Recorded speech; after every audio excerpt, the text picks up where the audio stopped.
ladies, it's your girl Brandy Nikhil, and I'm back with another video. And this time I want to talk a little bit about singleness.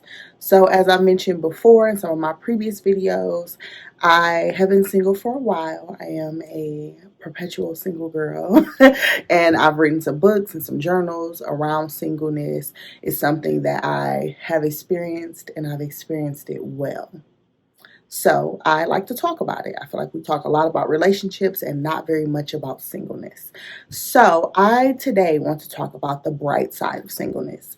So we live in a world where singleness is shamed, where singleness is, well, you must be miserable, or you always have to be on the hunt to get out of singleness. You always have to be running from singleness. People think it's a jab to say, well, you're going to be single forever. You're going to be miserable forever. You're single. Ha ha ha. It's like a punchline. It's a way to ridicule somebody. And I don't quite see it that way. So I want to talk about another perspective of singleness. So the same way that there are some people who are single and happy, and there are some people who are single and miserable, there are some people who are coupled and happy, and there are some people who are coupled and miserable. So I really don't see the distinction in one being better than the other. That's just my thought, though. So let's get into it. So there are several things that come with singleness that I really see as a bright spot. Things that I think to myself, if and when I get in a relationship, engaged, married, whatever the case, I'm really going to miss this. I'm really going to miss this part of my singleness. So let's talk about some of those things. One, I get to make all my choices selfishly. I get to say, I'm going to splurge and buy myself X, Y, and Z. I don't have to run that by a person before I make a big purchase. I don't have to consider my spouse, what they'll think, what they'll say. I can make those decisions on my own because it's just me. That's a good feeling. I get to move selfishly in my day-to-day operations. So if I'm like, you know what? I'm tired. I'm going to skip dinner tonight. I'm just going to have an apple, or I'm just going to have a bag of hot fries, or I am just going to get off work and crawl into the bed. I don't have to worry about, well, somebody else needs to eat, or, let me let him know to see if he's interested in maybe getting himself something. I'm not going to have anything, or, I promised him we would do X, Y, and Z tonight. I don't have to do that. If I want to just go to bed, I'm off the hook. I can just go to bed. It's really that simple. So that is another bright side to singleness, is your ability to move how you want to move, really in any part of your life. You can move how you want to move when you're a single person. Another great thing about your singleness is it gives you the opportunity to focus on areas of your life in a large way. Now, I'm not saying that people that are coupled don't have the opportunity to pursue their dreams. Of course, no matter what, you should be doing that. But in your singleness, you have a different level of freedom to do so. So when I went into my doctoral program, I was like, no big deal. I'm going to sign up and do my doctorate. And I'm almost to the end, you guys. I'm a couple months out. But anyways, I noticed that in my classes, as you're getting to know your classmates, I'm one of a handful, like there's very few of us. I may even be the only one, but I'm not positive, that is both single and childless. Very few of us. There might be a couple. Very few of us, though. And so when we're talking about like what's tough about this program or what's tough about dissertation writing, a lot of the things that come up for my classmates surround family. It's like, my wife or my husband or my partner or my spouse really wants me to, spend time with them on the weekends, or I'm trying to split family time and study time. I'm trying to make sure I have time to do this and do that. I still need to cook for my family. It's Valentine's Day. I still need to do something with my spouse. I still need to, like you have all of these different categories of life that you still have to show up in addition to the things that you're pursuing, your ambitions, your goals, your dreams, what you're driving towards. And so it has been just such a major, major blessing to me during this program to have been single, because if I want to spend the weekend with my phone on D&D and all the lights off and just me and my laptop going crazy, I can do that. I can do that. Now, are we all getting the same thing done? Absolutely. People are making it work every day. But I'm saying that's a bright side to my singleness. Is that's something I don't personally have to worry about.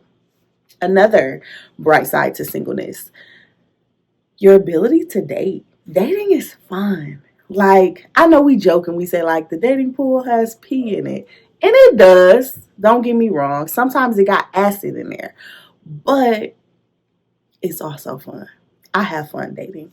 I have fun meeting new people. I have fun having new experiences. And I've met people that are not just that let me backtrack. I have met people who served a purpose bigger than romance. I've met people, and maybe we didn't work out romantically, but we work great together, or they had an opportunity for me, or I had an opportunity for them, or they needed help with something in their life and they were looking for somebody that had the skill set that I had, or vice versa. And we've been able to complement each other in a way that way surpasses romantic. Maybe we didn't even go the romantic route, but we realized, like, man, you're a really valuable person. Let's actually be friends, or let's work together, or, let's stay connected, because at some point in life, we may be able to use our networks to help one another. That's major. You also get to have what my friend Kiana calls meet cutes.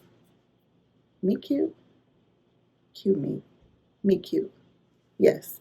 And I think that's like a rom-com thing. I don't think she made it up. But anyways, when you have a meet cute, it's like you meet somebody and it's just like this perfect little cute situation. Like, once I met a guy in traffic. I'm riding down the street and he's like, hey, you're really pretty. Can I get your phone number? That's so cute. Like, when those kinds of things happen, it's so cute. And maybe it goes somewhere and maybe it doesn't, but it's really cute. I also, once, this was a few summers ago, I went to the swimming pool in my complex, and I was having a really rough day this day. I just was like, I'm just going to go to the pool, try to start my day over, try to reset. And I went to the pool, and I was looking cute, because I be looking cute, real thick in my swimsuit and things.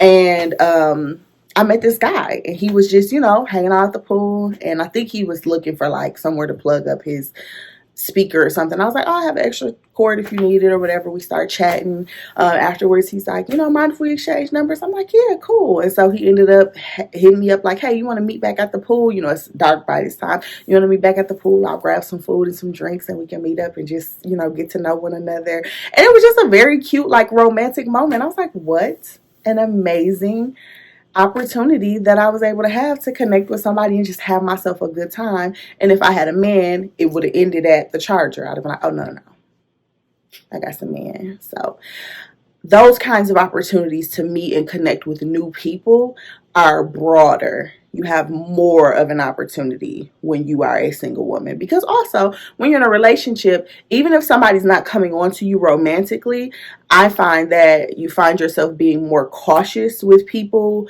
of the opposite sex if you're hetero, or even same sex if you're not. So if he would have started like chatting me up, would I have had a conversation with him? Sure. But would I have letting it go to a place where I'm like, so what do you do for a living? Where do you live at? Where are you from? You got kids? No, absolutely not. Because I don't want you to feel like there could be something, because there's nothing, because I got a man. Shantae's got a man at home.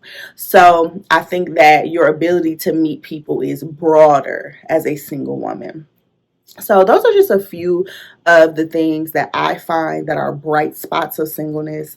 I have a list probably 15 miles long of things that I enjoy about being single. And I say all this to say, single is not a curse. Single is not a bad thing. You can be single for a season because you want something more. You can be single because this is just where you are indefinitely. Maybe you never want to get married. Maybe you never want to be in a relationship, but you just want to be single. You want to date. You want to meet people. I'm here to tell you that is okay.